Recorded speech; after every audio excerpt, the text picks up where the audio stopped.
వ్యతిరేకత మూట కట్టుకున్నా ఆయన లక్ష్మీ నరసింహోపాసకుడు కాబట్టి వైసీపీ విజయానికి,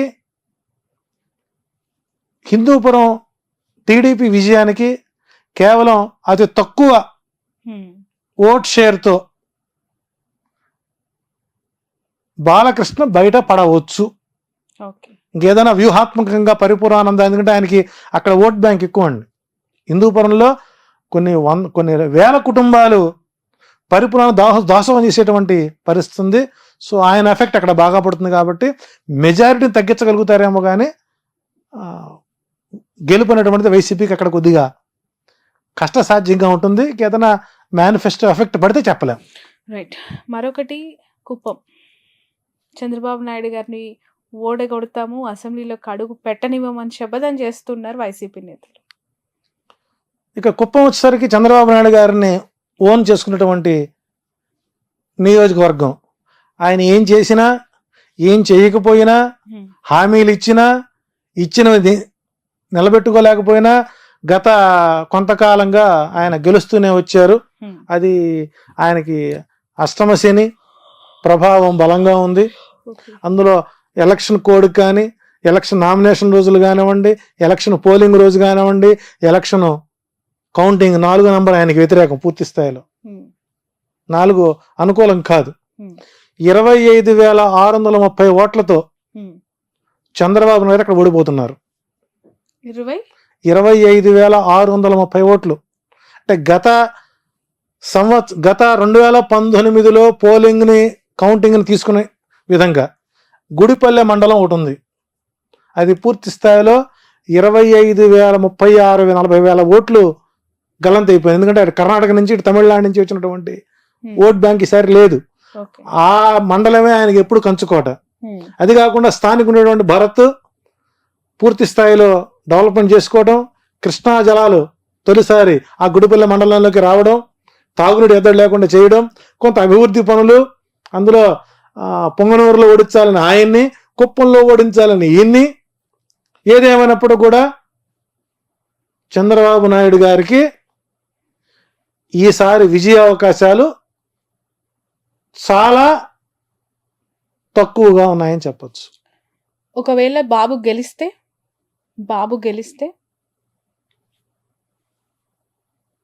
ఇక గ్రహ ఫలితాలు కూడా మనం తప్పని చెప్పుకోవాలి. ఇంకా అంటే ఇక ధర్మం ఉన్నటువంటిది కలియుగంలో లేదనుకోవాలి, ఇక ఆ ప్రాంతంలో లేదనుకోవాలి. ఎందుకంటే మీరు ఫిగర్ తో పాటు చెప్తున్నారు 100% అండి. 26,000 మీరు ఏ సర్వే సంస్థలైనా చూసుకోండి. నాకంటే తోపులు తురుంకాళ్ళు ఉన్నారు జ్యోతిష్యం, చాలా సామాన్యం జ్యోతిష్యంలో. నాకంటే మేధావులు ఉన్నారు, వాళ్ళు ఇంటర్వ్యూ చేయండి. కుప్పం ఓడిపోతుందా లేదా అనేది ఒకే ప్రశ్న. సింగిల్ ఓడి చెప్పని ఓడిపోతాడు. ఓకే, ఇది మీ ఛాలెంజ్. రైట్. నెక్స్ట్ నగరి విషయానికి వద్దాం. రోజా గారు అక్కడ పోటీ చేస్తారు. ఆమె గెలుపు అవకాశాలు ఎలా ఉన్నాయి? సో ఇక నగరి వచ్చేసరికి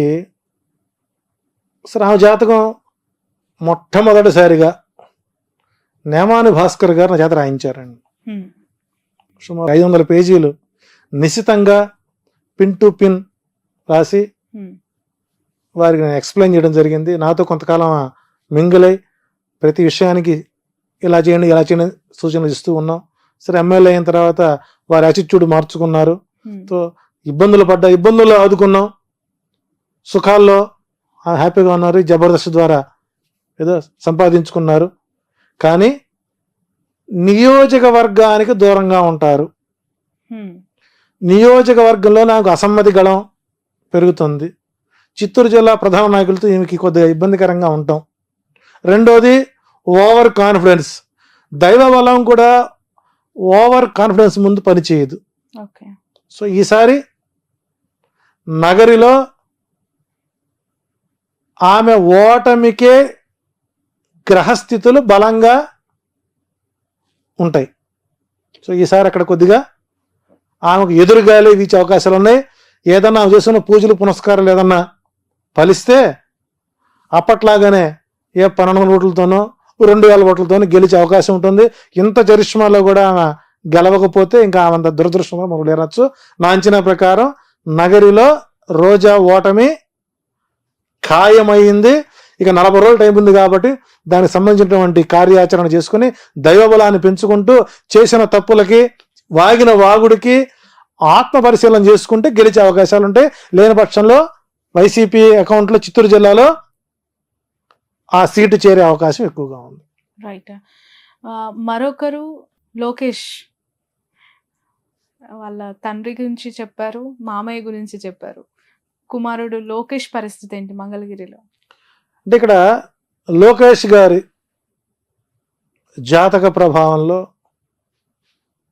ఒక ప్రధానమైన ప్లానెట్, రాజయోగాన్ని ఇచ్చేటువంటి ప్రధానమైనటువంటి గ్రహస్థితి ఏదైతే ఉందో అది పూర్తి స్థాయిలో 35% మాత్రమే అతను సపోర్ట్ చేస్తుంది.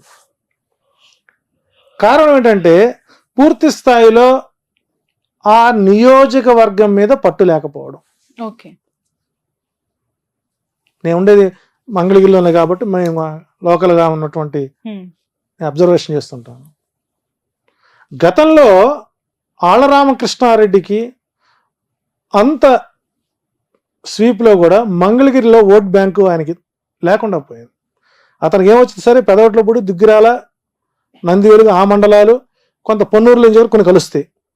వాటిలో నెగ్గుకుని బయటకు వచ్చాడు. ఆ తర్వాత గెలిచాడు. ఆ తర్వాత మళ్ళీ మార్చారు, గంజి చిరంజీవికి ఇచ్చారు. గంజి చిరంజీవి టైట్ ఫైట్ జరిగింది. ఇప్పుడు అక్కడ పద్మశాలి ఓట్ బ్యాంక్ కీలకం. సుమారు 1,12,000 ఓట్లు పైన వాళ్ళవి ఉన్నాయి. రెండోది రాజకీయ నేపథ్యం ఉన్నటువంటి కుటుంబం. అటు మురుగుడు వారి ఎమ్మెల్సీ గారి కోడలు ప్లస్ కాండ్ర కమల యొక్క కూతురు, ఎడ్యుకేటెడ్, స్థానికంగా అందుబాటులో ఉంటారు. సో అక్కడ పద్మశాలి దేవాంగ ఓట్లు కీలకం. ఎప్పుడు అది సిపిఐ సిపిఎం కంచుకోటది. అటువంటి ప్రాంతంలో మేషరాశికి ఈసారి అనుకూల పవనాలు ఉన్నాయి.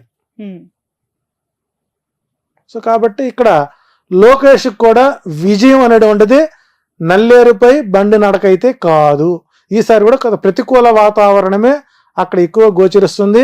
ఒకవేళ విధి వక్రించి కనుక గెలిస్తే 5,000 ఓట్లు బయటపడతాడు. అది కూడా కష్టమే. రైట్.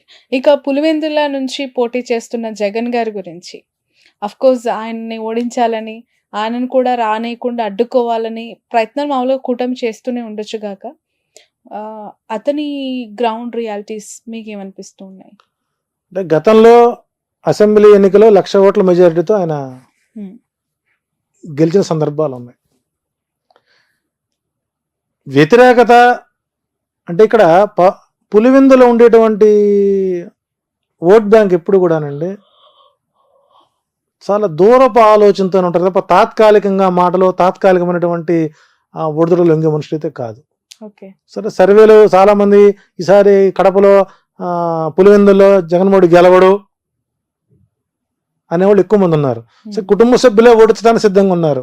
కానీ అక్కడ విఘ్నత ఉన్నటువంటి రాజకీయ నాయకులు, ప్రతి ఓటర్ ఒక రాజకీయ నాయకుడు అనండి.